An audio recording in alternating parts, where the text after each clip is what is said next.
नमस्कार दोस्तों, मैं जीवी पटेल, केंद्रीय अध्यक्ष राज्य विद्युत परिषद जूनियर इंजीनियर संगठन उत्तर प्रदेश। मित्रों, आप सभी अवगत हैं कि राज्य विद्युत परिषद जूनियर इंजीनियर संगठन अपने सदस्यों, अवर अभियंताओं की प्रशिक्षण हेतु इस कोरोना के संकट में ऑनलाइन माध्यम से आपको प्रशिक्षण मुहैया कराने, प्रशिक्षण देने का कार्य कर रहा है। और इसके तहत 13 जुलाई को हम लोगों ने एक ऑनलाइन कार्यक्रम प्रायोगिक तौर पे शुरू किया था। हमें खुशी है कि उस जो एक प्रयोग 13 जुलाई को हम लोगों ने किया था, उसको आप सभी ने बहुत सराहा।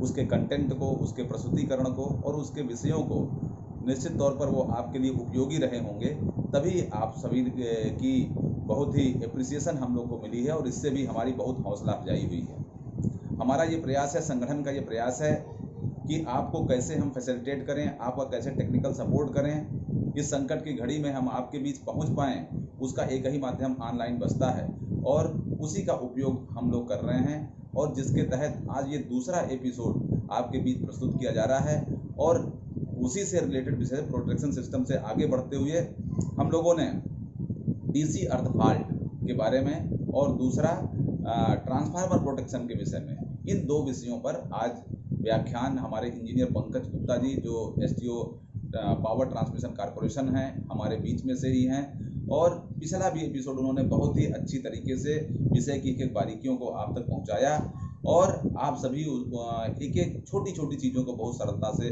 उन्होंने समझाया था। उसका ज़रूर आपने लाभ लिया होगा। उसी को आगे बढ़ाते हुए आज पुनः इंजीनियर पंकज गुप्ता जी इन दोनों विषयों पर अपनी बात, अपना व्याख्यान प्रस्तुत करेंगे। हमने अपने पिछले संदेश में भी आपको जो एक सूची विषय की दी थी, उस विषय में से ही ये दोनों टॉपिक्स लिए गए हैं। और आगे हमारा ये प्रयास है कि हम एक इंटरैक्टिव सेशन भी करेंगे, जिसमें जो भी प्रश्न आपके आएंगे, जो भी रिलेटेड प्रॉब्लम्स आएगी, उसका भी उत्तर दिया जाएगा। मेरी आप सभी से पुनः अपील है कि इन जो विजुअल्स छोटे छोटे हम लोग बना करके दे रहे हैं, यदि उपयोगी आपको लग रहे हैं तो इसको अपने मित्रों में, अपने लोगों में साझा करें, इसका भरपूर लाभ उठाएं। और जहां भी दिक्कत आ रही है, आप सीधे उन सवालों को हम तक भेजें, उसके समाधान भी हम आपको प्रस्तुत करेंगे। एक बार पुनः आप सभी का बहुत बहुत धन्यवाद देते हुए मैं इंजीनियर पंकज गुप्ता जी का आह्वान करता हूं कि वो आएँ और अपना व्याख्यान प्रस्तुत करें। इंजीनियर पंकज गुप्ता। धन्यवाद केंद्रीय अध्यक्ष महोदय। हम लोग जो पिछली बार बात किए थे उसी क्रम को आगे बढ़ाएंगे।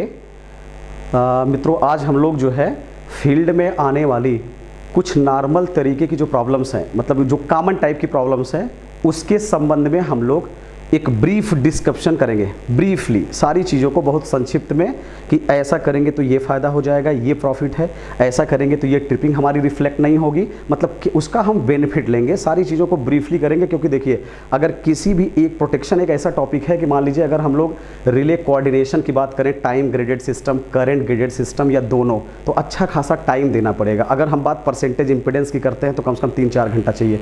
तो मिला जुला करके बात ये आती है कि छोटे से वीडियो में कम से कम हम लोग अपनी ज़्यादा से ज़्यादा बातें ऐसी शेयर करें जो फील्ड रिलेटेड प्रॉब्लम्स हैं। और मैं आपको बताऊंगा, देखिए ये प्रॉब्लम यहाँ आती है। उसी क्रम में सबसे पहले मैं आपको बताता हूं कि डीसी अर्थ फॉल्ट, इस समय उपकेंद्रों पर डीसी अर्थ फॉल्ट की एक कॉमन टाइप की प्रॉब्लम ज़्यादातर विद्युत उपकेंद्रों पे बनी हुई है। बताऊंगा आपको, ज़्यादातर हमारे पास जो बैटरी चार्जर लगा होगा, आप देखेंगे ज़्यादातर आप देखेंगे एजेड का है। कोई कहेगा भाई मेरे यहाँ एजेड का चार्जर है, कोई कहेगा मेरे यहाँ छवि इलेक्ट्रिकल का है, कोई कहेगा मेरे यहाँ स्टेटकॉम का है। इस तरीके के कई सारे चार्जर लगे हुए हैं, बैटरी चार्जर। मैं आपको एक कुछ जनरल बातें बताता हूँ, हमारी क्या ज़रूरत है उस बैटरी चार्जर से, क्या रिक्वायरमेंट है, क्या होना चाहिए, और अगर डीसी अर्थ फॉल्ट हो रहा है तो उसको हम लोग कैसे रेक्टिफाई करेंगे। काफ़ी बड़ी प्रॉब्लम है ये, क्योंकि अगर डीसी प्रॉपर नहीं है सब स्टेशन पे तो उसका सीधे सीधे कंसर्न किससे बनता है? प्रोटेक्शन सिस्टम से, रिलेइंग सिस्टम से बनता है, ब्रेकर की ट्रिपिंग से बनता है। हो सकता है कि हमारी डीसी ग्राउंड होने की वजह से राइट टाइम प्रोटेक्टिव रिले काम तो कर गई, बट ट्रिपिंग इनिशिएट नहीं हो पाई।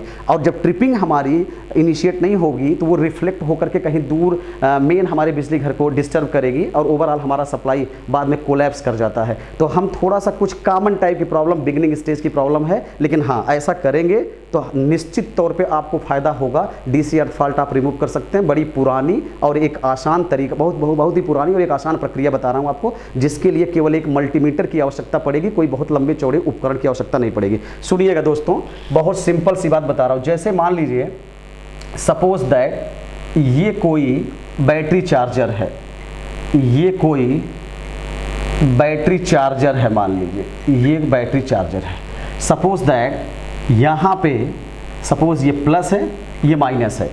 आप देखे होंगे तो बैटरी चार्जर में इस तरीके के ज़्यादातर दो टर्मिनल्स निकले रहते हैं। ये वाला जो टर्मिनल होता है, इस वाले टर्मिनल पे हम लोग अपने बैटरी को, वो जो हमारे सेल बने हैं ना 55 सेल पावर हाउस पे है, सब स्टेशन पे है, 110 वोल्ट का हमारा बैटरी बैंक है।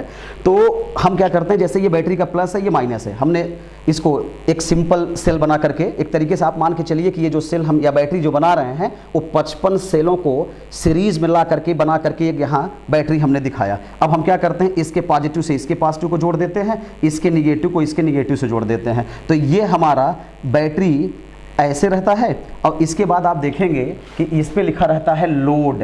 लोड का मतलब ये होता है कि ये आगे जा करके ये पहुंचता है डीसी डीबी में। कहाँ पहुंचता है दोस्तों? डीसी डीबी में पहुंचता है। और जब डीसी डीबी में पहुंचता है तो वहाँ पे आप देख सकते हैं कि एक प्लस वाला बस बार है, पॉजिटिव बस बार है, एक निगेटिव बस बार है। अब जहाँ जहाँ ले जाना है आप इसको ले जा सकते हैं। जैसे आप कहते हैं ना कि स्विच लगा के, जैसे मान लीजिए ऐसे है, समझो जैसे मान लीजिए इस तरीके का है, पॉजिटिव ले गए, निगेटिव ले गए, सपोज दैट ये ऐसे मान लीजिए इस तरीके से आप ले गए, और ये स्विच है, मान लीजिए ये स्विच है। एक सिंपल तरीके से, जैसे ये प्लस है, बैटरी चार्जर का ये पॉजिटिव है, निगेटिव है, ये हमारा डीसी डीबी है, डीसी डीबी, ये निगेटिव वाली बस है, ये पॉजिटिव वाली बस है। ये स्विच लगाया हमने। आप अपने पर्टिकुलर स्विच पे आप लिख देते होंगे, जैसे आपने लिख दिया 160 MVA फर्स्ट ट्रांसफार्मर को। ऐसा हम लोग इसलिए लिखते हैं, जैसे अगर कभी भी डीसी, अगर हमारी कोई डीसी में फॉल्ट आ जाए या डीसी हमारी फेल हो जाए 160 MVA फर्स्ट का, तो हम सीधे चले आएंगे, इस स्विच को देखेंगे कि यार यहाँ कोई फ्यूज उस तो नहीं उड़ा है, मतलब मॉनिटरिंग आसान हो जाएगी अगर हम नॉमेनक्लेचर कर देते हैं तो इसी तरीके से बहुत सारे स्विचेस लगा करके 160 MVA फर्स्ट को, 200 MVA को, 33 kV को, मतलब जहां जहां भी आप डीसी ले जाएंगे स्विच के माध्यम से। तो एक जनरल डायग्राम मैं बना के बताना चाह रहा हूं। इसमें दोस्तों होता क्या है मैं बताता हूं आपको, थोड़ा सा ध्यान दीजिएगा। डीसी अर्थ फॉल्ट चेक करने का सबसे पुराना और एक सरल तरीका आपको बताता हूं। सबसे पहली चीज, आप एक मल्टीमीटर ले लीजिए। एक मल्टीमीटर लेकर के मल्टीमीटर का सिलेक्टर स्विच आप डीसी पे कर दीजिए। डीसी 200 वोल्ट पे आप सिलेक्ट कर सकते हैं, 600 वोल्ट पे कर सकते हैं, कोई दिक्कत नहीं है। अब मैं आपको बताता हूँ, ये पॉजिटिव सिरा है बैटरी चार्जर का, ये पॉजिटिव यहाँ पे है, निगेटिव यहाँ पे है। मैं बता रहा हूँ अगर अपना डीसी ग्राउंड हो रहा है तो हम उसको चेक कैसे करेंगे ये बताता हूँ आपको। देखिए दोस्तों, अगर in general, suppose that in general सब लोगों को ये बात पता है कि अगर हम आपसे कहें कि धन सिरे का पोटेंशियल माइनस ऋण सिरे का पोटेंशियल लगभग कितना होता है, लगभग 110, किसी में आप देखेंगे तो 115, 118, 120 मिलता है। मैं उसकी बात नहीं, मैं जनरल बात कर रहा हूँ। 110 वोल्ट मिलना चाहिए मान लीजिए। हालांकि हम लोग मेज़र करते हैं इसको तो 118, 117, 119, 120 तक मिलता है, उसकी बात मैं नहीं कर रहा हूँ। हमने पॉजिटिव सिरे का पोटेंशियल और निगेटिव सिरे का पोटेंशियल लिया, दोनों का पोटेंशियल डिफरेंस देखा, तो ये 110 वोल्ट हमको मिलना चाहिए। अब जरा एक बात बताइए, सपोज दैट ये मिलना चाहिए। अगर मैं आपसे कहूं सपोज दैट कि पॉजिटिव सिरे का पोटेंशियल, मतलब मल्टीमीटर का एक सिरा पॉजिटिव पे रखिए और एक सिरा आप ग्राउंड पे रखिए या अर्थ पे रखिए, मतलब एक टर्मिनल मल्टीमीटर का उठा के पॉजिटिव पे रखिए और दूसरा उठा करके अर्थ पे रखिए, तो इसको कहते हैं पॉजिटिव टू ग्राउंड। इसको क्या कहते हैं? Positive to ground. तो एक जनरल कॉन्सेप्ट क्या है कि पॉजिटिव टू ग्राउंड, जब हम मल्टीमीटर का सिरा पॉजिटिव पे लेकर के ग्राउंड के बीच में नापेंगे तो लगभग आप देखेंगे 55-56 वोल्ट के अराउंड मिलना चाहिए, 55 से 56 वोल्ट के अराउंड मिलना चाहिए। प्लस में ये पॉजिटिव मिलना चाहिए, पॉजिटिव में मिलना चाहिए, मतलब पॉजिटिव का ग्राउंड के रिस्पेक्ट में प्लस 56 भी मिलता है, 57 भी मिलता है। आप मान के चलिए लगभग +-10% वेरिएशन चल जाएगा। तो ये +55 मिला मान लीजिए। इसी तरीके से मान लीजिए हमने निगेटिव वाले पे मल्टीमीटर की एक लीड रखी और दूसरा हमने अर्थ या ग्राउंड पे रखा, तो ये मिलता है -55 वोल्ट। ये एक जनरल बात है, इतना मिलना चाहिए। इससे क्या फायदा होगा कि अगर पॉजिटिव टू अर्थ +55 मिला और निगेटिव टू अर्थ -55 मिला, तो जब आप एक मल्टीमीटर का सिरा पॉजिटिव पे रखेंगे और निगेटिव पे रखेंगे तो ऐसे मिलेगा, ध्यान दीजिएगा, ऐसे मिलेगा। पॉजिटिव का पॉजिटिव पे रखेंगे, माइनस निगेटिव पे रखेंगे, तो इसका मतलब होगा 55 -55 और ये आ जाएगा 110 वोल्ट। जनरल बात बता रहा हूं, स्टैंडर्ड बात बता रहा हूं आपको। इसका सीधा सीधा मतलब ये है, मेरी बात सुनिएगा, मेरी बात सुनिएगा। मतलब हमको डीसी अर्थ फॉल्ट चेक करने अपने सब स्टेशन पे हम लोग गए, तो पॉजिटिव टू निगेटिव नापा हमने, 110 वोल्ट मिला। इसके बाद हमने मल्टीमीटर का एक सिरा पॉजिटिव पे रखा और दूसरा सिरा ग्राउंड पे रखा। पॉजिटिव टू ग्राउंड हमने देखा कि +55 के करीब मिला, निगेटिव टू ग्राउंड हमने देखा -55। अब आपस में प्लस और माइनस के बीच में जब निकालेंगे विभवांतर कितना है, तो प्लस और माइनस के बीच में 55 -55, ये हो जाएगा टोटल 110 वोल्ट।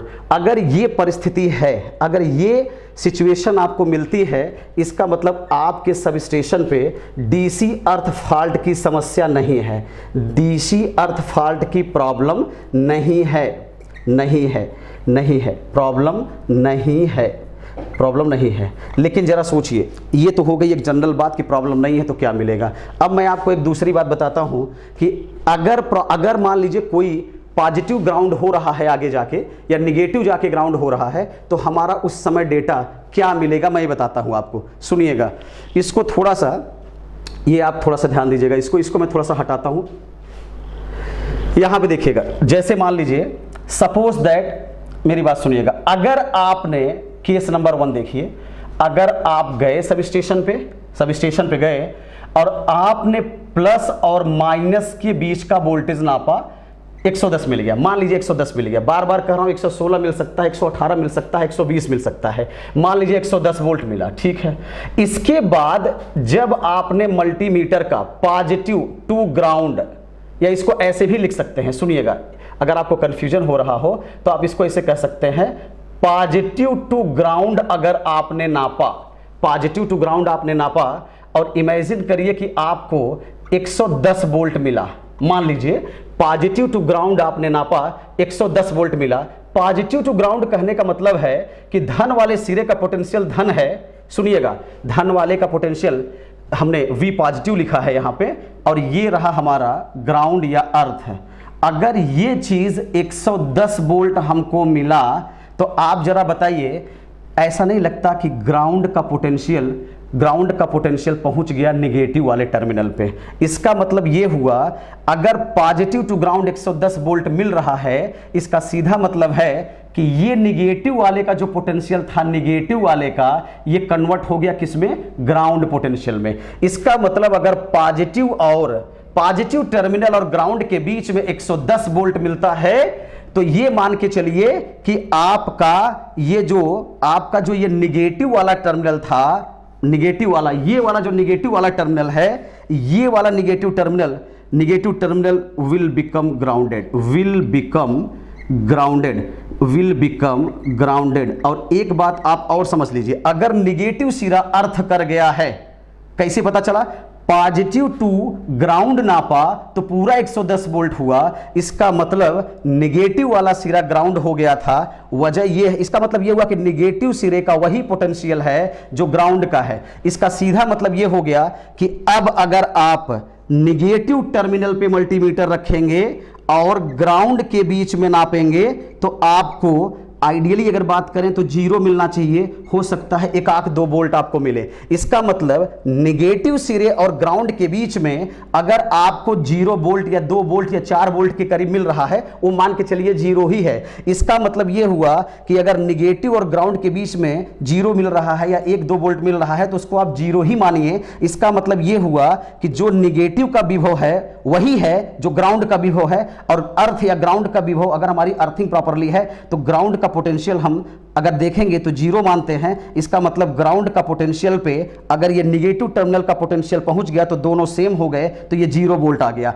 इसका सीधा मतलब है, अभी आप क्या बता पा रहे हैं, अभी आप गए केस नंबर 1 में पॉजिटिव और निगेटिव के बीच में नापते हैं तो 110 मिलता है, पॉजिटिव और ग्राउंड के बीच में नापते हैं तो 110, जबकि यहां लिखा है कि पॉजिटिव और अर्थ या ग्राउंड के बीच में +55 मिलना चाहिए था, लेकिन पॉजिटिव और ग्राउंड के बीच में 110 वोल्ट मिला। इसका मतलब ये ग्राउंड पे निगेटिव टर्मिनल पहुंच गया। इसका मतलब ये हुआ कि निगेटिव वाला टर्मिनल अर्थ पे पहुंच गया, तभी पॉजिटिव और ग्राउंड के बीच का वोल्टेज 110 मिला। और अगर निगेटिव टर्मिनल अर्थ पे पहुंच गया तो निगेटिव सिरा अर्थ पे पहुंचते ही निगेटिव का पोटेंशियल मान लीजिए टेंस टू 0 हो गया, क्योंकि ग्राउंड का पोटेंशियल 0 माना जाता है। तो पॉजिटिव और ग्राउंड के बीच में 110 वोल्ट मिलने की वजह होती है कि निगेटिव जो टर्मिनल है इसका दैट विल बिकम ग्राउंडेड, वो अर्थ कर रहा है कहीं पे। और जब अगर निगेटिव पोटेंशियल अर्थ कर रहा है तो अर्थ है ही है, निगेटिव भी अर्थ हो गया। इसका मतलब both will become at same potential, जो पोटेंशियल इसका है वही पोटेंशियल इसका है। इसका मतलब है कि जब आप मल्टीमीटर से नापिएगा तो 0 मिलेगा।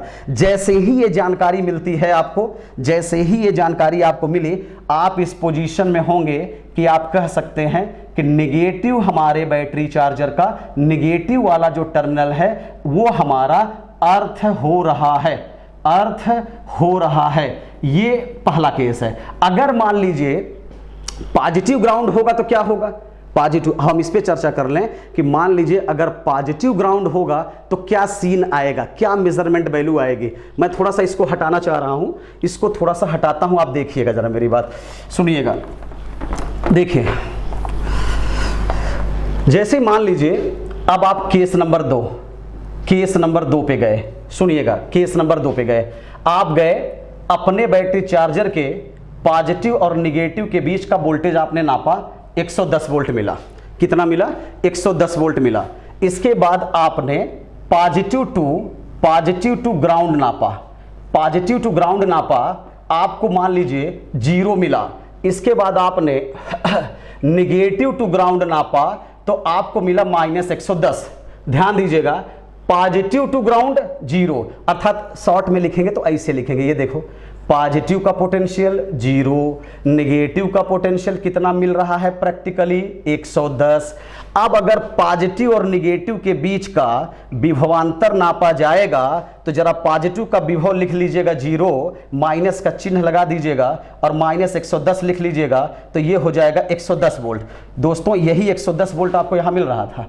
अब आप समझ लीजिए, अगर आप पॉजिटिव टू ग्राउंड नापते हैं तो 0 मिलने का मतलब ये हो जाता है, पॉजिटिव टू ग्राउंड बराबर 0 मिलने की वजह मतलब ये हो जाता है कि पॉजिटिव सिरा भी ग्राउंड है, ग्राउंड तो ग्राउंड है ही है। इसका मतलब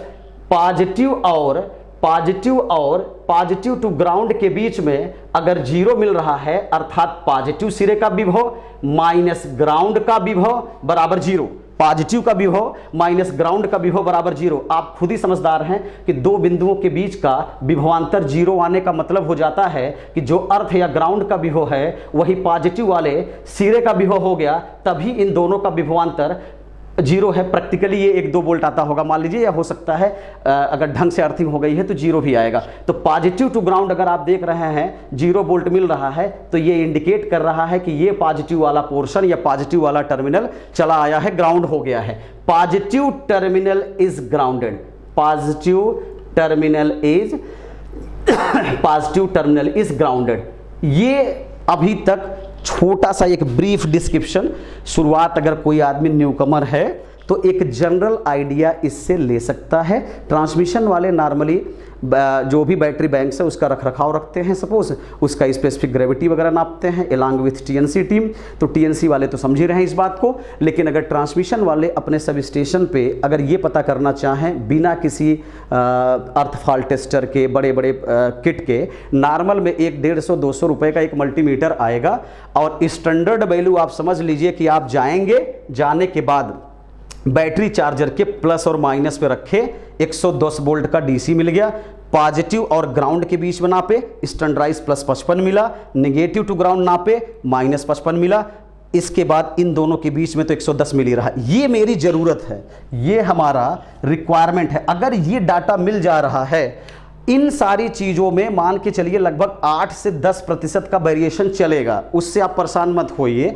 मैं आपको एक स्टैंडर्ड वैल्यू बता रहा हूं, प्लस 55 माइनस 55, ये मेरी ज़रूरत है। अगर ये मेरा मिल रहा है it means that sub station पर डीसी अर्थिंग की प्रॉब्लम नहीं है। अब इसको चेक करने के लिए मैंने बताया कि आप केस नंबर 1 पॉजिटिव और निगेटिव के बीच में तो 110 मिल रहा है, पॉजिटिव और ग्राउंड के बीच में आपको 110 वोल्ट मिल रहा है। पॉजिटिव और ग्राउंड के बीच में 110 वोल्ट मिलने का मतलब ये हो गया, ऐसा लगता है जैसे निगेटिव वाला जो वायर है वो कहीं ना कहीं ग्राउंड हो गया है। अगर निगेटिव वाला वायर कहीं ना कहीं ग्राउंड हो गया है, मान लीजिए निगेटिव वाला वायर अगर कहीं ना कहीं ग्राउंड हो गया है, अर्थ हो गया है, इसका मतलब ग्राउंड के पोटेंशियल पे वो पहुंच गया है, तभी आपको पॉजिटिव और ग्राउंड के बीच में 110 वोल्ट मिला है, ये भी समझ लीजिए। निगेटिव टू ग्राउंड अगर आप नापेंगे, निगेटिव टू ग्राउंड नापेंगे, चूंकि निगेटिव वाला विभव, निगेटिव वाला तार अर्थ हो गया है, इसलिए इसका भी पोटेंशियल जीरो है, इसका भी पोटेंशियल जीरो है। जब दोनों सेम विभव पे हैं तो विभवांतर जीरो होगा।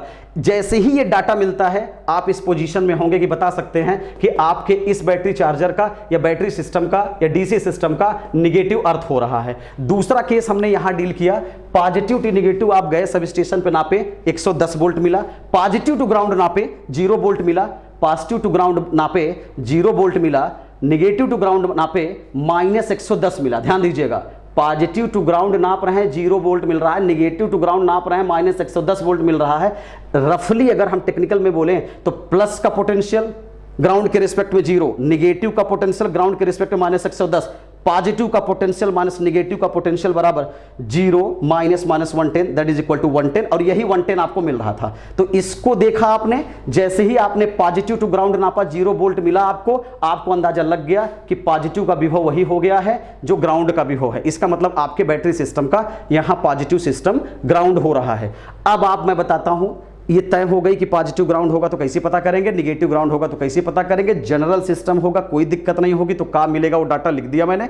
अब इसको सही करने का एक बढ़िया तरीका है और बहुत पुराना तरीका है। आप एक काम ये कर सकते हैं, सुनिएगा, इसको हटा दे रहा हूं मैं।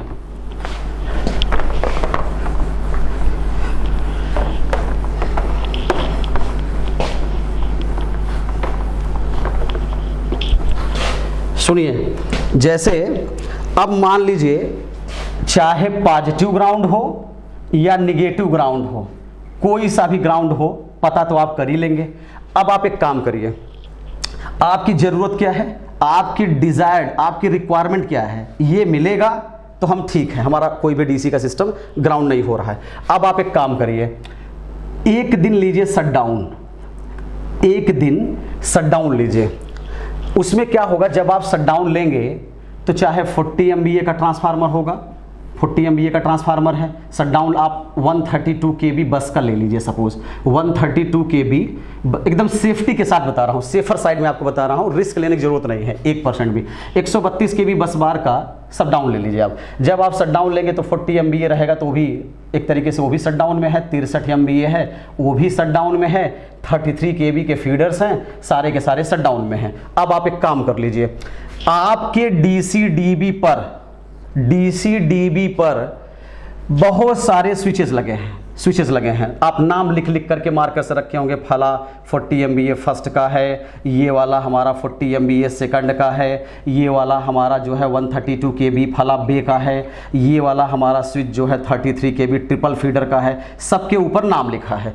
अब आप एक काम करिए, शटडाउन आपने ले लिया है। अगर आप सपोज दैट एक का स्विच ऑफ कर दो, जैसे ये 40 MVA का ट्रांसफार्मर है, अगर इसका स्विच ऑफ कर देंगे ना तो 40 MVA के कंट्रोल और रिले पैनल में, अगर आप एक ही जगह से कंट्रोल पैनल और रिले पैनल दोनों जगह सप्लाई ले गए हैं, तो जैसे ही इस स्विच को आप ऑफ पोजीशन में करेंगे ना, ऑफ पोजीशन में जैसे ही स्विच को करेंगे उस पैनल की डीसी जाना बंद हो जाएगी, वहां पे डीसी ऑफ हो जाएगी।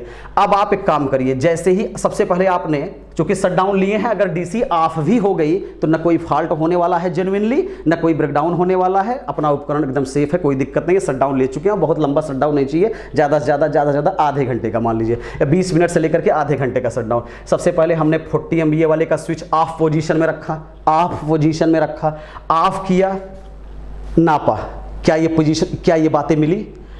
40 MVA फर्स्ट को ऑफ किया। ये बहुत पुरानी बात बता रहा हूं आपको, एकदम पुराना तरीका है और सरल और सरस तरीका है।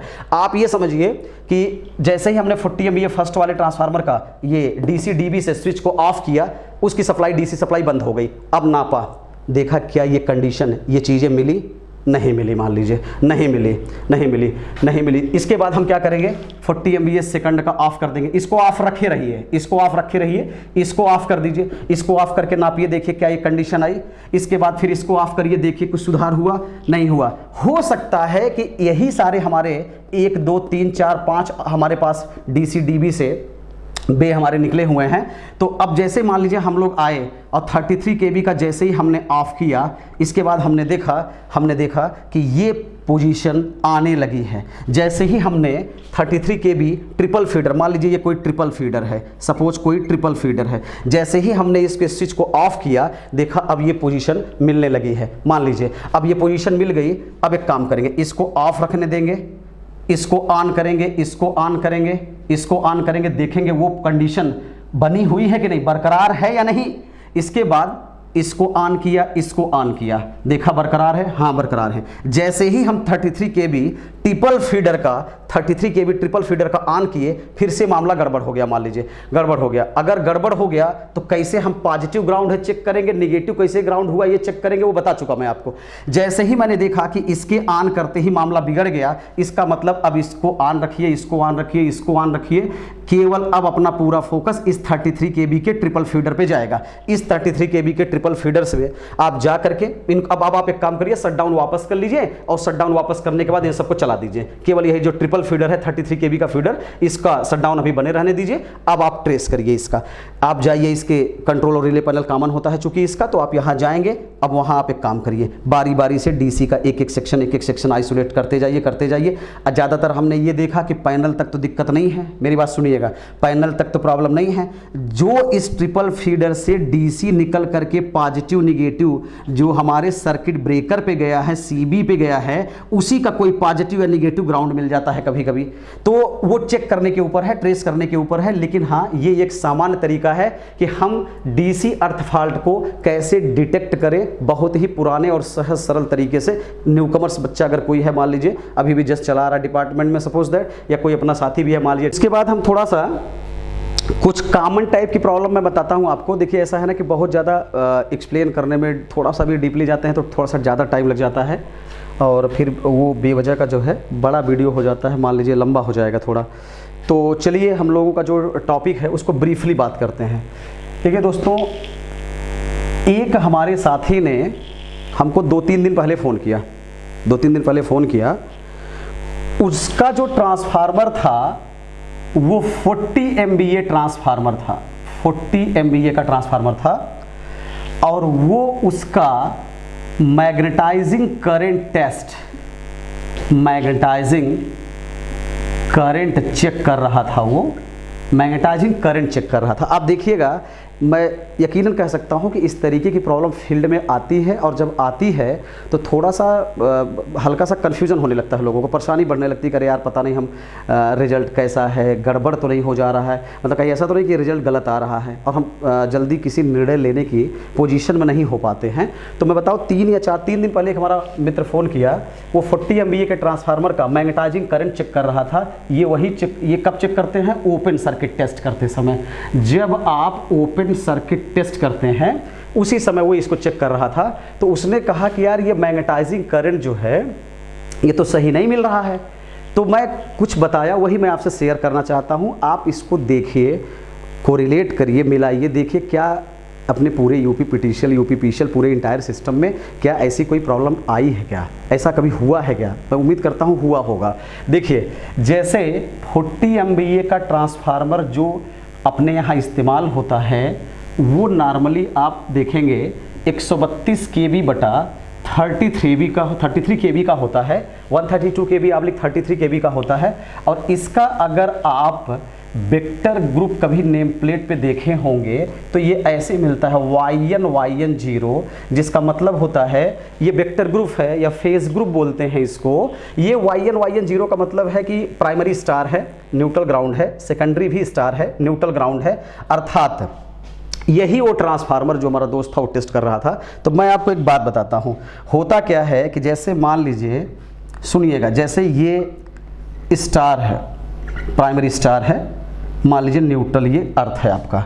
अब ये सारी चीज़ें तो हम लोग क्या करते हैं ना, जब ट्रांसफार्मर को टेस्ट करते हैं तो ट्रांसफार्मर हमारा कंप्लीटली सारे जंपर ऊपर डिसकनेक्टेड रहते हैं। हमारे पास लो वोल्टेज की सप्लाई 415 वोल्ट अवेलेबल रहती है सब स्टेशन पे।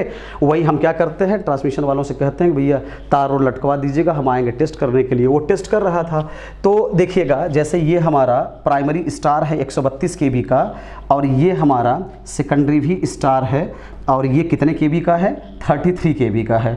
तो मैं बताऊँ आपको, मेरी बात सुनिएगा, मेरी बात सुनिएगा, हुआ क्या कि वो न्यूट्रल ओपन कर दिया था, मेरी बात सुनिएगा, न्यूट्रल ओपन कर दिया था, लेकिन ये न्यूट्रल अर्थिंग ओपन कर दिया था। न्यूट्रल की जो अर्थिंग ग्राउंडिंग होती है उसको नट बोल्ट से आप देखे होंगे, चौड़ी सी पट्टी होती है, उसको खोल दिया था। इसको भी जो चौड़ी सी पट्टी होती थी इसको खोल दिया था। लेकिन इसकी बुशिंग, न्यूट्रल की बुशिंग में उसने क्या किया था, सुनिएगा, सेकेंडरी, चूंकि ओपन सर्किट टेस्ट है, सेकेंडरी ओपन था, सेकेंडरी उसने ओपन किया था। और ये देखिए उसने क्या किया कि जो हमारे पास सब स्टेशन पे लो वोल्टेज की सप्लाई होती है उसी से यहाँ पे आर फेज जोड़ दिया, यहाँ पे वाई फेज जोड़ दिया, यहाँ पे बी फेज जोड़ दिया। और ये जो न्यूट्रल वाली बुशिंग थी, जो न्यूट्रल वाली बुशिंग थी, इसको उसने न्यूट्रल से जोड़ दिया। इतना सप्लाई उसने दिया। ये सप्लाई वही जो 415 वोल्ट मान लीजिए 390 395 मल्टीमीटर से नापिएगा तो यही मिलेगा। तो जो यहाँ पे लो वोल्टेज की सप्लाई उसने यहाँ से दे दिया। फिर उसने मैग्नेटाइज, सेकेंडरी ओपन सर्किट था, ध्यान दीजिएगा, मैंने शुरू में ही कहा है कि देखिएगा क्या इस तरीके की प्रॉब्लम आपने कभी फेस किया है। तो अगर आप देखेंगे तो हो सकता है आपको थोड़ा सहूलियत होगी, आपको लगेगा नहीं यार ऐसा है, ठीक है, और ऐसा आप करते हैं। मैं थोड़ा सा प्रिकॉशनरी बोल रहा हूँ आपको। जैसे RYB आपने दिया, उसने न्यूट्रल भी जोड़ रखा था। अब उसने हमको बताया, क्या बताया, उसने हमसे कहा कि साहब R फेज़ में 4 मिली एम्पियर आ रहा है, Y फेज़ में 8 मिली एम्पियर आ रहा है, इसमें 5 मिली एम्पियर आ रहा है, और इसमें आ रहा है न्यूट्रल में 21 मिली एम्पियर, 21 मिली एम्पियर। और वो कन्फ्यूज़ था। मैं दोस्तों आपको एक बात बता दूं, जब भी आप नो लोड टेस्टिंग करते हैं, सेकेंडरी ओपन है, प्राइमरी हमारे पास सब स्टेशन पे लो वोल्टेज की सप्लाई है, लो वोल्टेज की सप्लाई मैंने दे दिया है। पहली बात मैं आपको बता दूं कि आप जिस वक्त, आप सबको पता है कि नो लोड की टेस्टिंग अगर हम लोग थ्योरी पे जाए तो नो लोड की testing rated voltage, rated frequency की सप्लाई देके करते थे, सेकेंडरी ओपन करते थे तो रेटेड कोर लॉस मिल जाया करता था, और कोर लॉस वाला कंपोनेंट IW मिल जाया करता था, और मैग्नेटाइजिंग करंट मिल जाता था जो कि कोर में फ्लक्स बनाने के लिए जिम्मेदार है। वही चीज़ हम, चूँकि हाई वोल्टेज हम दे नहीं सकते, फील्ड में उस तरीके की हमारे पास व्यवस्था नहीं है, LT सप्लाई इजिली अवेलेबल है, तो हमने दे दिया। फिर वो परेशान था, उसने कहा कि यार ये क्या लफड़ा है, तो बड़ा अनाप शनाप टाइप का है। तो मैंने उससे एक बात कहा, कभी भी दोस्तों, जैसे मान लीजिए अगर आप ओपन सर्किट टेस्ट कर रहे हैं, प्राइमरी में कितना वोल्टेज दिया, सेकेंडरी में कितना वोल्टेज मिला, वो करिए, इस न्यूट्रल का हिसाब किताब खत्म कर दीजिए। जब भी कभी आप नो लोड की टेस्टिंग कर रहे हो, मैग्नेटाइजिंग करंट जिस समय आप नाप रहे हो, उस समय आप इसके न्यूट्रल को अपने सप्लाई वाले न्यूट्रल से, अपने जो सप्लाई वाला न्यूट्रल है उससे आप मत जोड़िए। उससे जोड़ेंगे तो जो हमारा स्टैंडर्ड फिनोमेना है, जो हम चाहते हैं कि ये रिजल्ट हमारा है, और वो थ्योरेटिकली भी सही है, कॉन्सेप्चुअली भी सही है, वो आप अगर करना चाहते हैं तो जब भी आप कभी मैग्नेटाइजिंग करंट नापिएगा तो R phase, Y phase, B phase दीजिए, न्यूट्रल को इसमें जोड़ने की आवश्यकता नहीं है। नॉर्मली हम लोग देखते हैं कि 4 से 6 मिली एम्पियर ये मिलता है इस वाले फेज का। Y वाले फेज देखो, इसका ऐसे समझो, मैं बता रहा हूं आपको, जैसे मान लीजिए हमने न्यूट्रल, मैंने क्या प्रिकॉशन बोला, न्यूट्रल को आप इससे मत जोड़िए, आप कंफ्यूज हो जाएंगे, किसी एक पर्टिकुलर डिसीजन पे आप पहुंच नहीं पाएंगे। तो मैं कहता हूं जब भी ओपन सर्किट टेस्ट करिए, मैग्नेटाइजिंग करंट नापते समय केवल तीनों फेज दीजिए, न्यूट्रल में सप्लाई देने की जरूरत नहीं है। आपको ट्रेंड क्या मिलता है, ट्रेंड हम क्या देखते हैं मैग्नेटाइजिंग करंट में, नॉर्मली आप देखे होंगे कि जो मैग्नेटाइजिंग करंट इसका है, इस वाले फेज का और इस वाले फेज का बराबर आता है, बीच वाले फेज का थोड़ा सा कम आता है, ये हमारा ट्रेंड है। तो मैं क्यों कम आता है, क्यों कम आता है, उसके डिस्क्रिप्शन पे हम नहीं जाना चाहते, आप देखेंगे आगे समय मिलेगा तो। लेकिन हाँ, ये उम्मीद करते हैं कि आप जानते होंगे। तो एज ए टीएनसी विंग अगर बात करेंगे मान लीजिए, तो ऐसे समझो जैसे मान लो अगर ये 6 मिली एम्पियर मिला आर फेज की मैग्नेटाइजिंग करंट, ये मान लीजिए सपोज दैट 6.2 मिली एम्पियर मिला, तो पता चला कि ये लगभग मान लीजिए 5.6 मिली एम्पियर या 5.8 मिली एम्पियर मिल गया, और आप संतुष्ट हो गए कि चलो भैया लोग किनारे किनारे वाले फेजेस में बराबर मिल रहा है, बीच वाले फेज में कंपैरेटिवली थोड़ा सा कम मिल रहा है, जो कि मिलना भी चाहिए। अब आपको अगर ये बात जानना है कि हाँ इसका कम क्यों मिलता है, हालांकि सब लोग जानते हैं, इस पर टाइम वेस्ट नहीं करेंगे। मैं केवल एक चीज़ बताना चाह रहा था कि जब भी कभी मैग्नेटाइजिंग करंट नापिएगा तो न्यूट्रल की अपने सप्लाई व्यवस्था वाला जो न्यूट्रल है उससे इसको जोड़ देंगे तो होने लगेगा कन्फ्यूज़न, फिर आप कोई डिसीजन ले नहीं पाएंगे। आप कभी कभी चूक हो जाती है, लोगों को ये लगता है कि यार कहीं ऐसा तो नहीं ट्रांसफार्मर गड़बड़ हो गया है, ये बहुत बड़ी बात बता रहा हूँ आपको। तो हालांकि टीएनसी वालों इस बात को समझते हैं, लेकिन अगर एज अ ट्रांसमिशन विंग या कभी कभी न्यू कमर कोई आता है, अगर वो परेशान होता है तो वो इससे बच सकता है। ये चीज़ें मैंने फील्ड में फेस करी, वो मैं बताया आपको। अब मैं इसको हटाता हूँ, आपको दूसरी बात बताता हूँ सुनिएगा।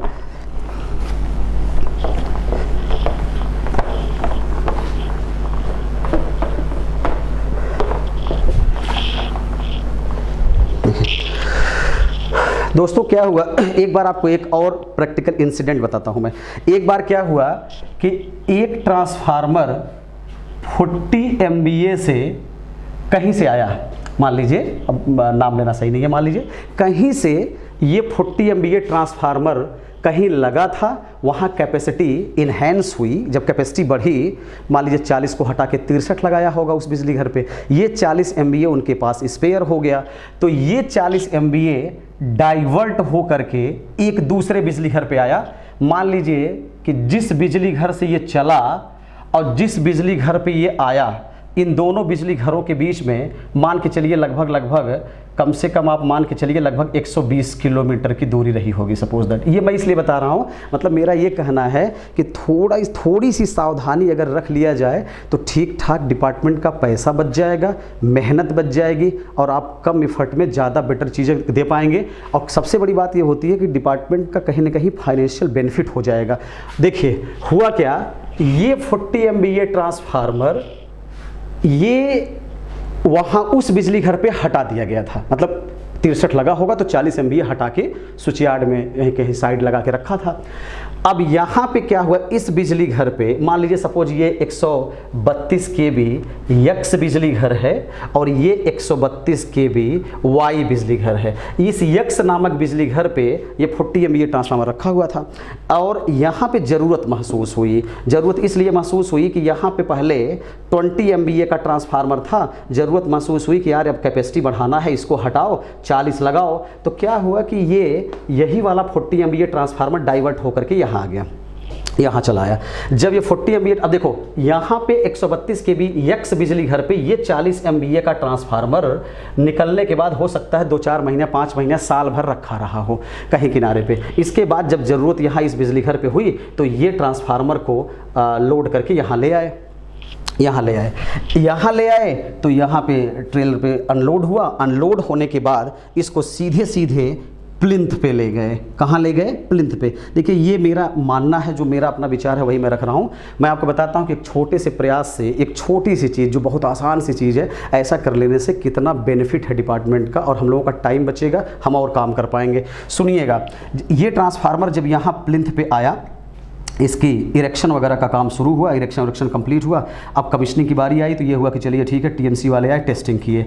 तो ये RYB और ये छोटा सा न्यूट्रल ग्राउंड था मान लीजिए। तो इसके बाद इधर का RYB और इधर न्यूट्रल मान लीजिए हो गया। तो क्या हुआ कि जब हम लोग इसका, सुनिएगा, अब हम लोग जब इसका टेस्टिंग किए, मैग्नेटाइजिंग करंट टेस्टिंग किए, बाकी ओपन सर्किट किए सही मिला, शॉर्ट सर्किट किए सही मिला, वेक्टर ग्रुप किए सही मिला, मैग्नेटाइजिंग करंट चेक किए। मैग्नेटाइजिंग करंट का मतलब वही ओपन सर्किट टेस्ट में जो अभी बताया था, मैग्नेटाइजिंग करंट नापने लगे। जब मैग्नेटाइजिंग करंट हम लोगों ने नापा, इसका सेकेंडरी ओपन था, प्राइमरी में 400 वोल्ट दे करके जब मैग्नेटाइजिंग करंट नापे तो सुनिएगा, इसका मैग्नेटाइजिंग करंट आ रहा था 5 एम्पियर। सुनिएगा, इसका मैग्नेटाइजिंग करंट आ रहा था 6 एम्पियर और इसका मैग्नेटाइजिंग करंट आ रहा था 8 एम्पियर। आप सब लोगों को ये बात पता है कि जब लो वोल्टेज की सप्लाई 400 वोल्ट्स की सप्लाई आप देंगे ट्रांसफार्मर में, तो वो मैग्नेटाइजिंग करंट की वैल्यू 40 एम्पियर ट्रांसफार्मर की अगर हम बात करें तो ज़्यादा से ज़्यादा 6.5, 7, 8 मिली एम्पियर तक है, मतलब that is in the range of milliampere. लेकिन जब ये एम्पियर में आने लगा तो डाउट होने लगा कि अरे यार ये तो गड़बड़ है। अब ये एम्पियर में जब आने लगा तो ये डाउट होने लगा कि अरे यार ये तो, इसका मतलब ये रिजल्ट तो गड़बड़ है, इसको चार्ज करना सही नहीं लगता। ध्यान से सुनिएगा, चार्ज करना सही नहीं लगता। लेकिन ठीक है, बहुत काफ़ी पहले की बात है, तो इस समय हुआ कि नहीं अच्छा चलिए ठीक है अब आ गया है तो इसका ये रिजल्ट थोड़ा गड़बड़ है, एक बार नो लोड पे चार्ज करके देखते हैं इसको। सारा टेस्टिंग वस्टिंग हो गई, सारे रिजल्ट सही थे, सारे रिजल्ट सही थे। मैग्नेटाइजिंग करंट एम्पियर में आ रहा था और ये बात डाइजेस्ट हो नहीं रही थी किसी को कि यार गड़बड़ तो है। लेकिन चलिए अच्छा ठीक है, इसमें कनेक्शन किया गया, इसको नो लोड पे देखते हैं। जैसे ही इसको नो लोड पे चार्ज किया गया, ये ट्रांसफार्मर डिफरेंशियल पे ट्रिप कर गया, और जब डिफरेंशियल पे ट्रिप कर गया, इसके बाद जब फिर इसको दोबारा चेक किया गया तो ना तो इसका मैग्नेटिक बैलेंस सही आ रहा था, अब मैग्नेटाइजिंग करंट और गड़बड़ हो गई थी। अब आप जरा समझिए, इस पूरे घटनाक्रम से एक सीख मिली। हमको ये नहीं पता कि ये ट्रांसफार्मर पहले ख़राब था या यहाँ ख़राब था या ट्रांसपोर्टेशन में ख़राब हुआ, मुझे कुछ नहीं पता, कुछ नहीं पता। लेकिन मेरा ऐसा मानना है अगर ऐसा हो सकता है, अगर हो सकता है तो किया जा सकता है, कोई प्रॉब्लम नहीं है। क्या हम कह रहे हैं, जिस बिजली घर पर ये ट्रांसफार्मर निकल के रखा था, जब हमारे लोग गए लेने के लिए या हम गए लेने के लिए तो मुझे वहाँ टेस्ट कर लेना चाहिए था। एक बार ये ट्रांसफार्मर टेस्ट कर लेते, 2 घंटा बर्बाद होता, कोई बात नहीं है। टेस्टिंग करने के बाद जिस फर्म को कॉन्ट्रैक्ट होता वो ट्रेलर पे इसको रख करके ले आता। जब यहाँ इसको अनलोड करवाते तो फिर इसकी टेस्टिंग कर लेते, साइड पे अनलोड करते ही इसकी टेस्टिंग कर लेते, दोनों रिजल्ट में कंपैरिजन करते, कोरिलेट करते। अगर ये रिजल्ट इसके जैसा है तो इसका मतलब था कि अब लाइए इसको घसीट करके प्लिंथ पे लाइए, कमीशनिंग इरेक्शन जो करना हो करिए, ठीक है, समझ में आता है। इससे सबसे बड़ा बेनिफिट ये होगा कि अगर यहाँ रिजल्ट इस साइड पे सही था और यहाँ अनलोड होते समय गड़बड़ है, तो कम से कम जिस ट्रॉली या जिस ट्रेलर पे लद के आया था उस एजेंसी को हम टोक तो सकते हैं कि भैया देखो ये सही था, ये मिलान करवा लो, यहाँ आया तो ख़राब हो गया। मतलब मुझे लगता है कि अगर हम ये प्रैक्टिस अपना लें, मैं ये नहीं कहता कि लोग कर भी रहे होंगे साइड पे, लेकिन अगर ये सब लोग करें, मतलब ये कॉमन एक जनरल प्रैक्टिस में आ जाए कि नहीं ये करना ही करना है, तो मुझे लगता है कि हर साल कम से कम नहीं, हर साल तो कम से कम 4-5 सालों में 1-2 वाक़या तो ऐसा हो सकता है कि सुनने को मिल जाता है कि यार वहाँ से ट्रांसफार्मर आया, वहाँ चल रहा था, यहाँ लाया, लाने के बाद जैसे चार्ज किया डिफरेंशियल पर ट्रिप कर गया, बुकल्स पर ट्रिप कर गया, हटाओ भैया दूसरा लगाओ, दूसरा लगाया, उसमें प्रॉब्लम आई, तीसरा आया। तो ये सब जो टाइम टेकन है और डिपार्टमेंटल कहीं ना कहीं फाइनेंशियल लॉस है, इससे बचा जा सकता है। ये दूसरी बात थी। इसी क्रम में एक तीसरी बात आपको और बताता हूँ, वो भी सुन लीजिए। एक बात और बताता हूँ आपको, हटा दे रहे इसको।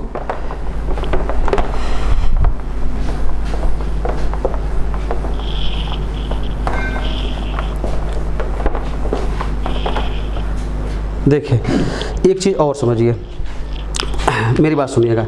नॉर्मली आप देखते होंगे, मतलब ब्रीफ ही बता रहा हूँ आपको, मतलब हो सकता है शायद काम आ जाए, मेरा ये कहना है। इंटरनल प्रोटेक्शन ऑफ ट्रांसफार्मर की अगर बात की जाए, इंटरनल प्रोटेक्शन ऑफ ट्रांसफार्मर की अगर बात किया जाए तो कॉमनली कौन कौन सा प्रोटेक्शन है? बुकल्स, कौन कौन सा प्रोटेक्शन लगा हुआ? बुकल्स रिले लगी है, PRB लगी है, OSR लगी है।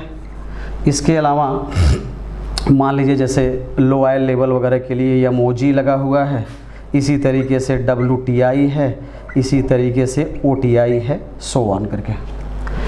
ये भी चीज़ें प्रैक्टिकली हमने काफ़ी जगहों पे देखा, तो मुझे लगा कि हम लोग इसको कैसे इम्प्रूव करें, इसलिए मैंने कहा आपको बताता हूँ। सुनिएगा, मैं आपको एक सिंपल सी बात बताता हूँ, मेरी बात ध्यान से सुनिएगा, एकदम सिंपल सी बात बताता हूँ। चाहे बुकल्स रिले ऑपरेट करे, चाहे PRB ऑपरेट करे, चाहे OSR ऑपरेट करे, चाहे WTI की ट्रिपिंग हो, चाहे OTI की ट्रिपिंग हो, जितनी भी ट्रिपिंग इन सारे इंटरनल्स रिलेज की वजह से होता है, जो ये इंटरनल प्रोटेक्टिव गियर लगा हुआ है इसकी वजह से होता है। इसमें आप जानते होंगे कि ट्रांसफार्मर का HV और LV दोनों ब्रेकर ट्रिप होता है, दोनों खुलना आवश्यक है, दोनों ट्रिप होता है। क्या हुआ, एक कभी किसी बिजली घर पे, बहुत पहले की बात है, हमने ये देखा, और हो सकता है कि हम लोगों में से ऐसी गलती छोटी मोटी कभी हो जाती हो, लेकिन मुझे लगता है कि अगर ये छोटा सा प्रिकॉशन लेंगे तो देखिए इक्विपमेंट को हम बचा कैसे सकते हैं। मैं बताता हूँ एक छोटा सा नमूना, सुनिएगा। जैसे मान लीजिए ये बुकल्ज रिले है, बहुत शॉर्ट में बता रहा हूँ आपको, ये बुकल्ज रिले है। होता क्या है, जैसे ये इसका कॉन्टैक्ट है, ये कॉन्टैक्ट यहाँ आया, सुनिएगा, ये बुकल्ज रिले का कॉन्टैक्ट है, सुनिएगा। ये बहुत ही मतलब एक ब्लॉक डायग्राम बना के बता रहा हूँ, लेकिन मैं उम्मीद करता हूँ कि आप उस बात को ज़रूर समझ जाएंगे। ये PRB है, ये यहाँ ले आया कांटेक्ट और यहाँ ले आया कांटेक्ट, सुनिएगा, ये यहाँ आ गया।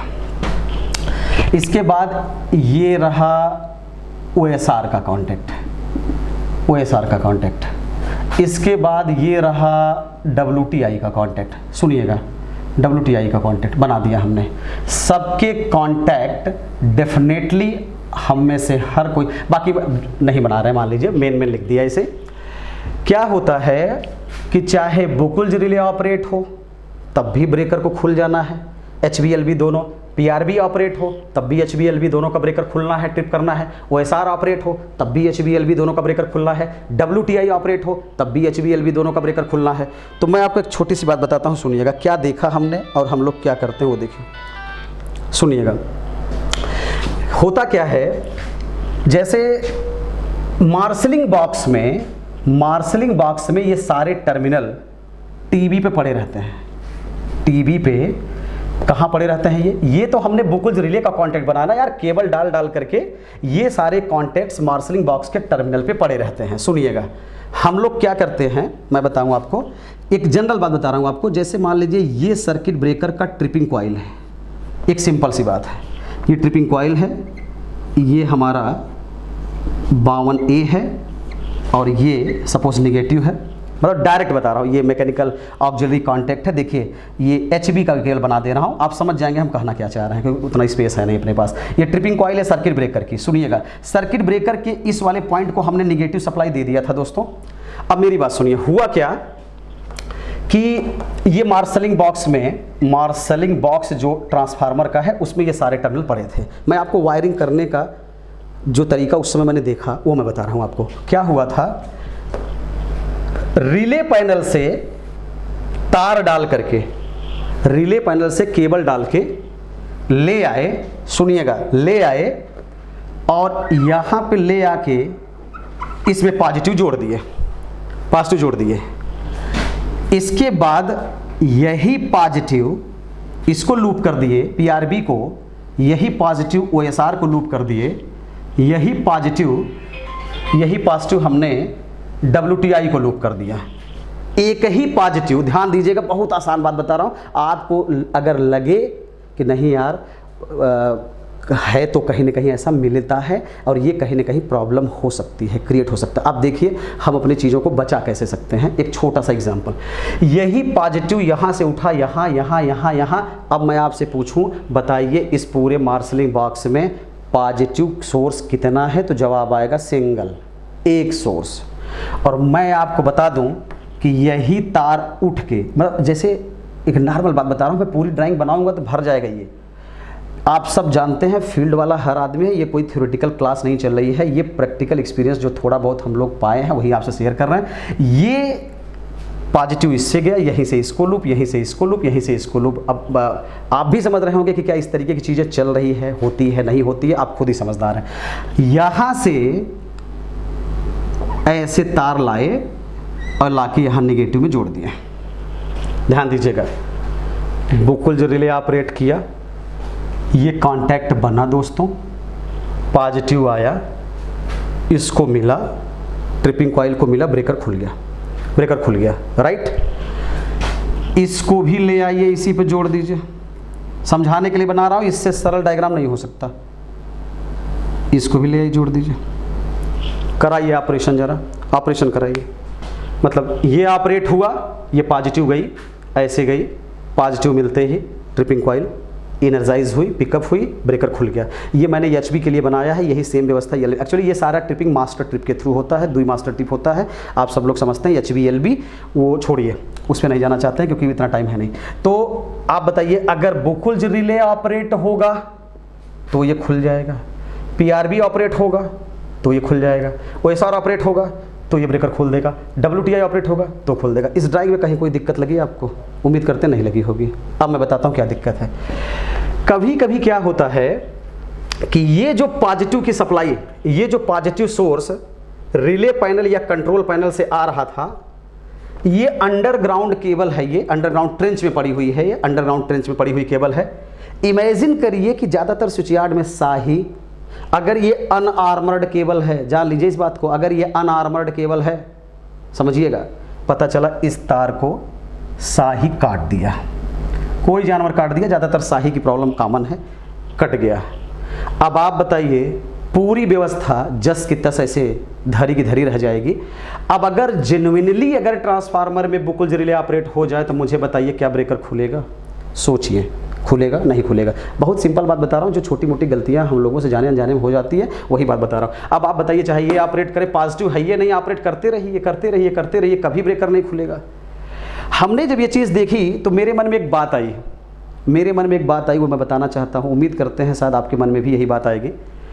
यार हम कहते हैं अगर एक पॉजिटिव सोर्स ले जाओगे और एक केबल दोस्त अगर कट गई तो सत्यानाश हो गया। फिर तो संयोग से ये ट्रांसफार्मर चल रहा है, उधर ओवर करंट रिले, अर्थ फॉल्ट रिले, डिफरेंशियल रिले तो ही है, लेकिन मान लीजिए अगर बुकुल्ज रिले ऑपरेट हो गई due to any type of internal fault, PRB operate हो गई, ये सारे के सारे इंटरनल प्रोटेक्शन धरे के धरे रह जाएंगे, 2 करोड़ का ट्रांसफार्मर डैमेज हो जाएगा। मैं कहता हूँ उस दिन मुझे ये लगा कि यार ये तो बहुत बड़ी समस्या है, क्यों ना ऐसा करें कि हटाइए ये सब तामझाम, हटाइए यहाँ से इसको, हम ऐसा करते हैं, सुनिएगा, ये भी हटा देते हैं।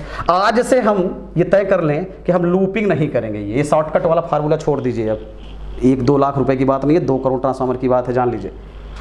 हम एक काम करेंगे, हम एक पॉजिटिव लाए बुकुल्ज रिले को, हालांकि मोस्ट ऑफ द लोग इस तरीके का काम करते हैं जो मैं बता रहा हूँ आपको, मतलब ये जो बेहतर है वो करते हैं। कहीं कहीं भूल चूक से अगर वो पिछला वाला कनेक्शन हमने जो बताया वो गड़बड़ हो रहा था, अगर मान लीजिए कोई आदमी अगर गलती से कहीं पुराना पड़ा हो तो अगर इसको चेंज कर देंगे तो बहुत लाभ होगा इससे। मैं कह रहा हूँ इसका पॉजिटिव लाए ना, इसका पॉजिटिव भैया अलग से ले आओ ना, क्या दिक्कत है? रिले पैनल में कोई पॉजिटिव सप्लाई की कमी लगी है क्या? इस वाले की लूपिंग ख़त्म कर दो, इस वाले की भी लूपिंग ख़त्म कर दो, इसका वाला भी पॉजिटिव अलग से लाओ ना, क्या दिक्कत है? मतलब हम ट्रांसफार्मर के इन सारे मेन जो इंटरनल प्रोटेक्शन है इससे समझौता नहीं कर सकते। अब यहाँ पे इसका वाला भी पॉजिटिव अलग से ले आइए ना, कितना तार लग जाएगा? बहुत होगा, मान लीजिए अगर हम सिंपल वे में बात करें तो 1 2 3 4, हम कह रहे हैं 10 प्रोटेक्शन होगा, बहुत होगा 10 कोर की एक लगेगी, 4 कोर की 4 ठो डाल दीजिए। केबल की कितनी कास्ट आती होगी? 50,000। कितनी आती होगी? 50,000। लेकिन अगर एक तार से पॉजिटिव ले आएंगे और तार कहीं काट दिया ना अगर, तो ये 2 करोड़ खराब हो जाएगा, 50,000 बचा कुछ नहीं कर पाएंगे आप। अब आप बताइए, चलिए काटने दीजिए शाही, ये तार कट गया, बुकुल्ज रिले सिस्टम से आउट हो गया, ये तो है ना, मान लीजिए। हालांकि हर चीज़ों का अलग अलग रोल है, अलग अलग काम है, लेकिन फिर भी मान लीजिए, चलिए ठीक है, ये गया तो ये तो है ना, ये तो है, मतलब एक साथ सब फेल नहीं हुआ। मान लीजिए ये भी शाही काट गई, 2 बच्चे, ये भी शाही काट गई, 1 बच्चा, ऐसा बिरले ही दुनिया में संभव है कि एक साथ सब कट जाए। मैं ये नहीं कहता कि नहीं संभव है, लेकिन मैं ये जरूर कहता हूँ मित्रों कि एक साथ पूरा केबल वही काट दे, ये संभव नहीं लगता हमको। इसी क्रम में बहुत सारी इंटरेस्टिंग बातें हैं जो फील्ड में हम लोगों की है, जिससे हम लोग लाभ ले सकते हैं, फ़ायदा ले सकते हैं। हमसे कहा गया था ब्रीफ में आपने जो देखा उसको बताते रहिए। हमने ब्रीफली आपके सामने रखा, और मैं उम्मीद करता हूँ कि जो लोग पुराने लोग हैं, जो लोग TNC वाइज अगर बात करें तो वो लोग बढ़िया कर रहे हैं, अच्छा काम कर रहे हैं, बेटर कर रहे हैं। लेकिन जो आदमी मान लीजिए जाने अनजाने में, सपोज दैट चूँकि पहले की वायरिंग की हुई है, क्या पता है पुराना जो मैंने बताया जो प्रॉब्लमेटिक वायरिंग थी वही पड़ा हो, तो मैं उसको करेक्ट कर दूंगा, तो ये मेरा बचा रहेगा। जैसा कि आपको लगता है कि ये समझ में आपको ज़रूर आया होगा दोस्तों, ठीक है। मुझे लगता है कि अगर ये वीडियो अगर 35 मिनट 40 मिनट के छोटे से एक प्रयास से अगर हमारा कोई उपकरण बच सकता, मैं ये नहीं कहता कि आप नहीं जानते, मैंने ये नहीं कहा कि आप नहीं कर रहे हैं। मेरा कहने का सेंस यही कि अगर एक छोटा सा प्रयास शायद कुछ लोगों के काम आ जाए, तो हम लोगों को बहुत सुकून होगा, लगेगा कि हाँ यार ये 40 मिनट का मेहनत करना सार्थक हो गया। ठीक है, धन्यवाद, ओके।